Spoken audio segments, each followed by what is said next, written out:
Bienvenidos de nuevo al aula virtual.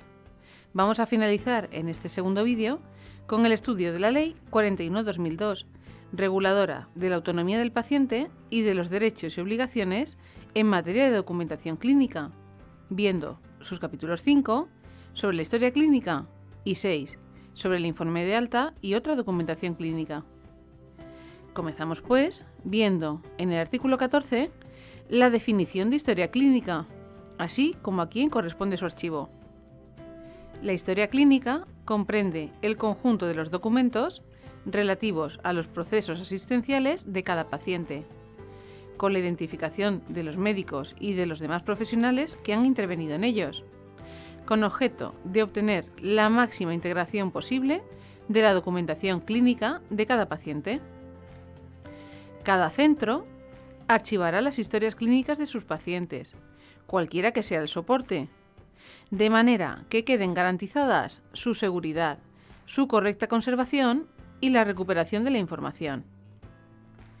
Las administraciones sanitarias establecerán los mecanismos que garanticen la autenticidad del contenido de la historia clínica y de los cambios operados en ella.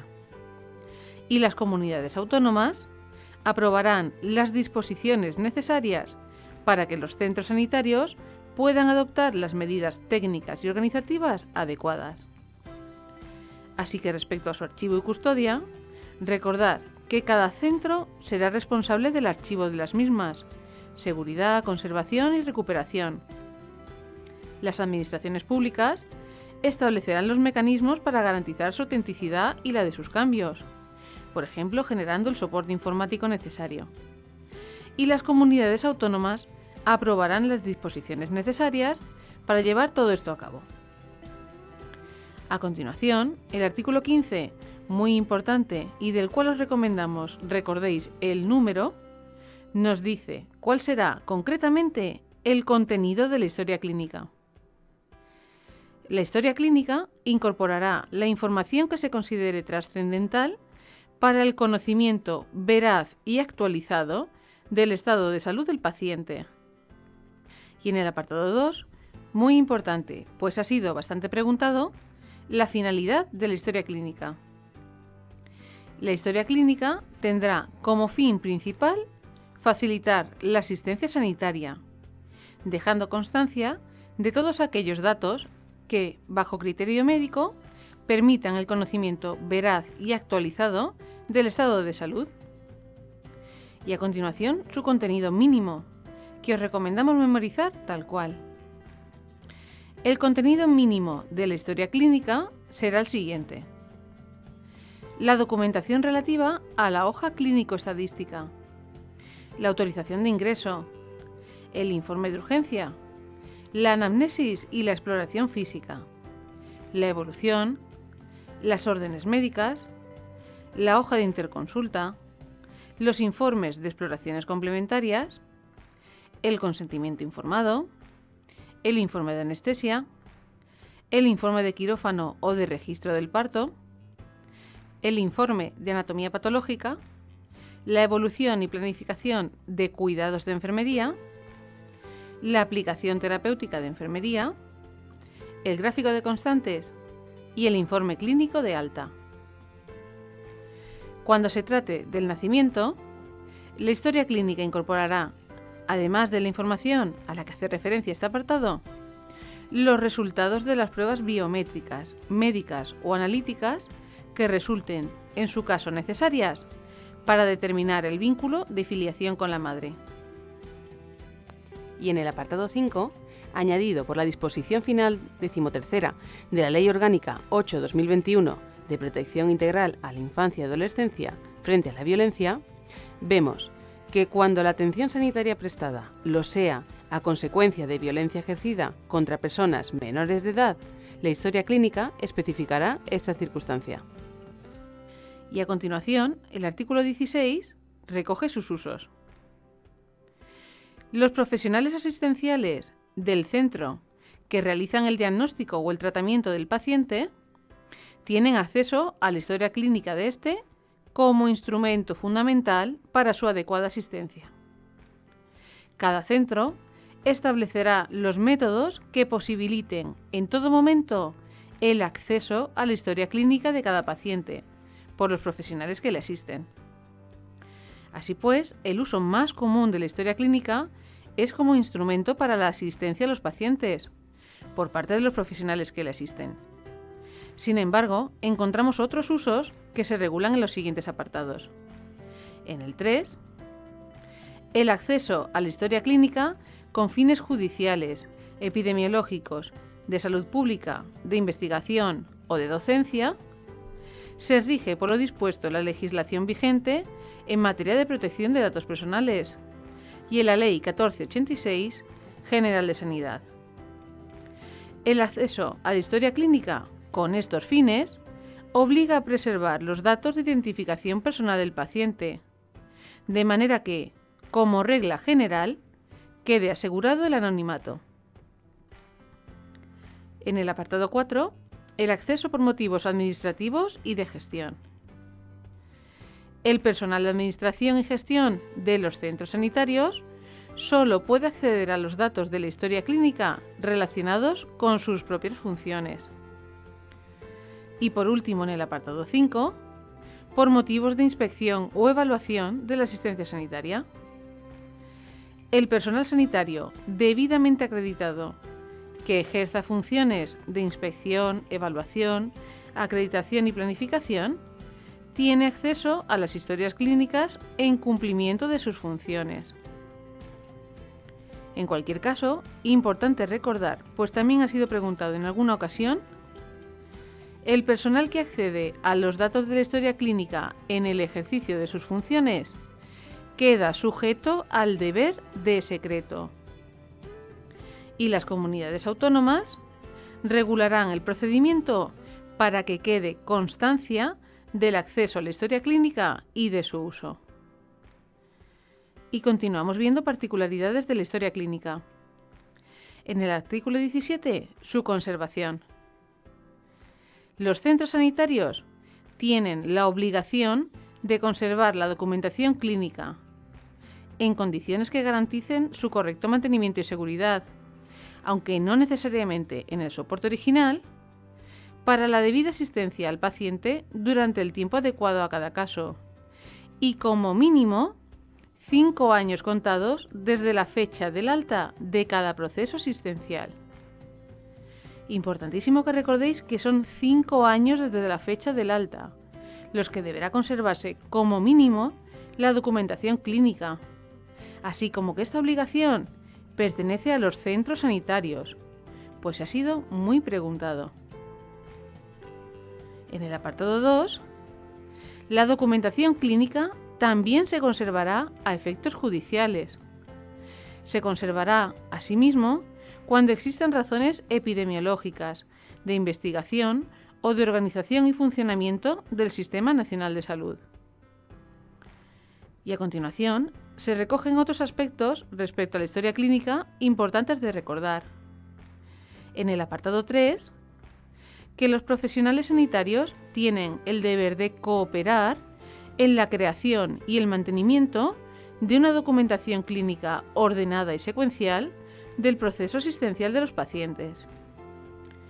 En el 4, preguntado en alguna ocasión, que la gestión de la historia clínica por los centros se realizará a través de la unidad de admisión y documentación clínica, encargada de integrar en un solo archivo las historias clínicas. La custodia de dichas historias clínicas estará bajo la responsabilidad de la dirección del centro sanitario. Y por último, en el apartado 5, que los profesionales sanitarios que desarrollen su actividad de manera individual son responsables de la gestión y de la custodia de la documentación asistencial que generen. Y continuamos viendo cuestiones respecto a la historia clínica. En el artículo 18, el derecho de acceso a la misma por parte del paciente o de terceras personas. El paciente tiene derecho de acceso a la documentación de la historia clínica y a obtener copia de los datos que figuran en ella. Los centros sanitarios regularán el procedimiento que garantice la observancia de estos derechos. El derecho de acceso del paciente a la historia clínica puede ejercerse también por representación, debidamente acreditada. Y en el apartado 3, las únicas limitaciones de este derecho por parte del paciente. El derecho al acceso del paciente a la documentación de la historia clínica no puede ejercitarse en perjuicio del derecho de terceras personas a la confidencialidad. Un ejemplo de esta situación sería cuando una tercera persona ha comunicado al médico que sospecha de que el paciente consume drogas o no toma la medicación prescrita, en cuyo caso estos datos no se deberían facilitar por vulnerar su confidencialidad. Ni en perjuicio del derecho de los profesionales participantes en su elaboración, los cuales pueden oponer al derecho de acceso la reserva de sus anotaciones subjetivas. También se preserva el derecho de la confidencialidad, en este caso la de los profesionales sanitarios. Las anotaciones subjetivas son valoraciones personales que los profesionales sanitarios consideran de interés para la atención sanitaria del paciente, pero que no son datos objetivos, como por ejemplo la sospecha de que el paciente miente o exagera, que no sigue el tratamiento o que presenta comportamientos o actitudes que dificultan la atención. Estas anotaciones, por tanto, tampoco se tendrán que facilitar al paciente en el caso de que estos profesionales no quieran. Y en el apartado 4 se recoge el acceso a la historia clínica por terceras personas. Solo se facilitará el acceso a la historia clínica de los pacientes fallecidos a las personas vinculadas a él, salvo que el fallecido lo hubiese prohibido expresamente y así se acredite. En cualquier caso, el acceso de un tercero a la historia clínica motivado por un riesgo para su salud se limitará a los datos pertinentes. Es decir, que solo se contempla facilitar los datos a terceras personas en dos casos: pacientes fallecidos, en cuyo caso se le podrá facilitar a sus allegados, salvo que el fallecido lo haya prohibido, y en el caso de riesgo para la salud de una tercera persona, en cuyo caso solo se facilitarán los datos pertinentes. Y finalizamos este capítulo con el artículo 19, que nos dice, respecto a la custodia de las historias clínicas, que el paciente tiene derecho a que los centros sanitarios establezcan un mecanismo de custodia activa y diligente de las historias clínicas. Antes de continuar con el siguiente capítulo, os dejamos un resumen de lo más importante visto respecto a las historias clínicas, así como a quién corresponde la responsabilidad en cuanto a su archivo y custodia, para facilitaros el estudio.